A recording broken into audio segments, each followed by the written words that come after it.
जय हिंद, नमस्कार। आप देख रहे हैं बाड़मेर अपडेट। इस वक्त मेरे साथ में अंशु चौधरी हैं। आपने देखा एसआई भर्ती को लेकर लगातार अंशु चौधरी कहीं ना कहीं सुर्खियों में रही हैं। एसआई भर्ती जैसे धरना प्रदर्शन चल रहा है, करीब आज 4 महीने होने को आए हैं और ये धरना लगातार जारी है। इस धरने के अंदर खास करके जो फोकस रहा होगा लोगों के, जैसे एसआई भर्ती को रद्द करने को लेकर रहा, उतना कहीं ना कहीं अंशु चौधरी के ऊपर लोगों की नज़र वो ज़्यादातर बनी रही थी। कई सारों के आंखों में भी ये कहते हैं कि जिस प्रकार से कोई खटकता है वैसे खटकने लग गई थी।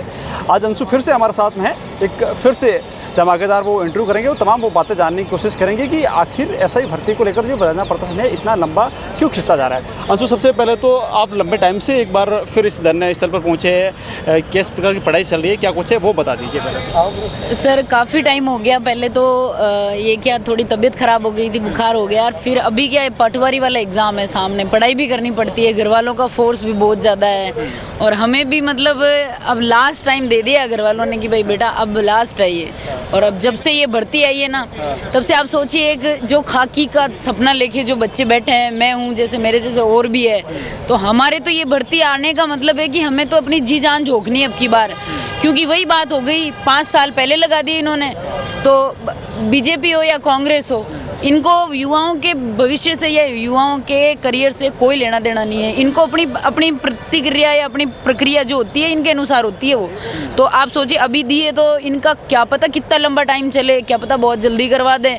तो हमें तो पढ़ाई भी तो ज़रूरी है ना। हम इन चीज़ों को, आज दुख इस चीज़ का है कि 2021 की भर्ती के अंदर सिवाय फर्जी थानेदारों के कोई नहीं बैठा है। क्योंकि इसका पुख्ता प्रमाण ये है कि टॉप रैंक होल्डर से लेके आज जो पकड़े जा रहे हैं, आप देखिए हमारी सरकार का काम देखिए आप, और हमारी ये दुर्भाग्य देखिए हमारा कि एक एक करके पकड़े जा रहे हैं। अगर हमें ये, हमारी आत्मा कहती है कि अगर हमारी एसओजी को और हमारे ईमानदार ऑफिसर्स को ये छूट दे दी जाए कि इनको जड़ों से खदेड़ा जाए, तो वो आज से लेकर आने वाले 10 दिनों के अंदर कोर्ट के सामने ये पेश कर दे कि इसके अंदर सिवाय लिपापोती के कुछ नहीं है। और गिने चुने ऐसे कैंडिडेट्स हैं जो अपनी मेहनत से लगे हैं। 500 से ज़्यादा तो अभी भी कब की एसओजी बोल चुकी है सर, और अभी भी ये पकड़े जा रहे हैं। आप सोचिए रैंक होल्डर 12 सत्येंद्र यादव, अभी जो पीएसओ पकड़ा गया गहलोत का, आप सोचिए गहलोत साहब का अंग रक्षक होने के बावजूद वो पेपर बांट रहा है। तो क्या गहलोत सरकार को या गहलोत जी को इसके बारे में खबर नहीं होगी? अगर नहीं होगी तो क्यों नहीं है फिर? ये हमारा उनसे क्वेश्चन है कि अगर उनके अंग रक्षक के बारे में उन्होंने जांच पड़ताल नहीं करी कि वो ईमानदार है या बेईमान है। अगर वो बेईमान है तो फिर पीछे की जो भीड़ है वो कितनी बेईमानी से भरी होगी।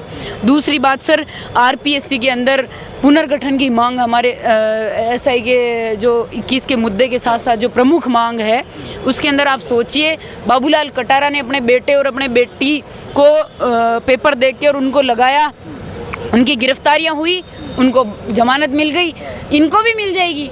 इनके लिए कौन सी बड़ी बात है? जो पेपर 25-30 लाख 40 लाख देके खरीद सकते हैं वो बाहर भी आ सकते हैं और आएंगे, आ गए पहले ही मंजू बिश्नोई करके।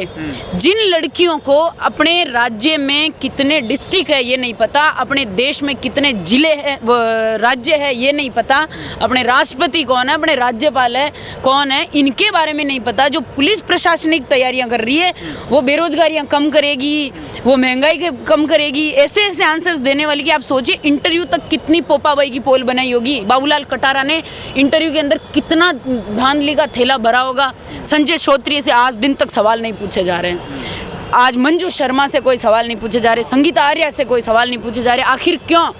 बिना परमिशन के संगीता आर्या को कार्यवाहक उन्होंने अपनी अध्यक्षता ले ली अपने आप ही।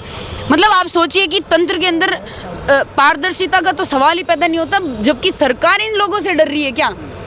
कांग्रेस सरकार के अब निकल रहे हैं तो अब ये ट्वीट खेल रहे हैं। अरे आप अपना काम करिए ना, आपके पास तो ऐसा गोल्डन चांस जीवन में कभी नहीं आएगा। आपका कार्यकाल स्वर्ण अक्षरों में लिखा जाएगा भजनलाल जी, अगर आपने ईमानदारी से मेहनतकश युवाओं के साथ में न्याय कर दिया और एक ईमानदारी की मिसाल पेश कर दी, तो आने वाला युवा और आने वाला पूरा जितना जनता जनार्दन आपको याद करेगा कि पर्ची से बनी सरकार युवाओं की अर्जी तक गई और युवाओं के वर्तमान और भविष्य का फैसला पूरी ईमानदारी और पारदर्शिता से किया। दूसरी बात, आज कोर्ट में सुनवाई चल रही है इतने दिनों से। आप सोचिए इतने तमाम मुद्दे हैं न्यायपालिका के पास में सर, जो उनको शॉर्ट आउट करना और उनकी सुनवाई करना उनके लिए अत्यावश्यक होता है। और जिस भर्ती की पोल को इस तरह से खोल दिया, इनकी गांठें इतनी खोल दी, आप सोचिए इतने खुलासे होने के बाद भी सरकार इस चीज़ को मानने के लिए मतलब स्वीकार करने के लिए मंजूर नहीं कर रही है कि उल्टा उस पर पर्दा डाल रही है। रिपोर्ट